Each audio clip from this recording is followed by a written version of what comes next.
وصفة النهاردة خطيرة. صدور أو 4 صدور من الفراخ متقطعين مكعبات، حاطين عليهم معلقة كبيرة من البابريكا ومعلقة كبيرة من الملح ومعلقة كبيرة من الجرام مسالة و2 من الزبادي وفص من الثوم وجنزبيل مفروم معلقة، وقلبي كله سيبيه نص ساعة في طاسة تانية زيت، وحط بصلة مفرومة ناعم.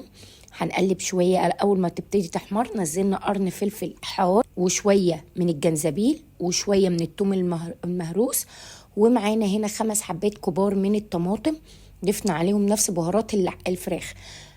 هنقلبهم كلهم مع بعض وهنسيبهم على نار هاديه وزودت لهم شويه ميه. بعد بقى ما الطماطم استوت معانا بالشكل ده ضربناها في الخلاط، وفي نفس الحله رجعناها تاني بمعلقه كبيره من الزبده، اديناها صدمه وقلبنا كويس جدا.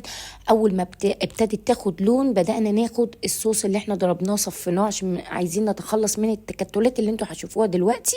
بعد كده هضيف مكعب كبير تاني من الزبده وهضيف والوصفه النهارده قايمه على الزبده يا جماعه والكريمه. سبتهم 10 دقايق على النار، قلبتهم نقلت التصوير. انتي في نفس الحله غرفي وزينتي تاني بالكريمه، وعملت جنبيها رز بسمتي ابيض على وصفه هنديه اسمها باتر تشيكن فظيعه.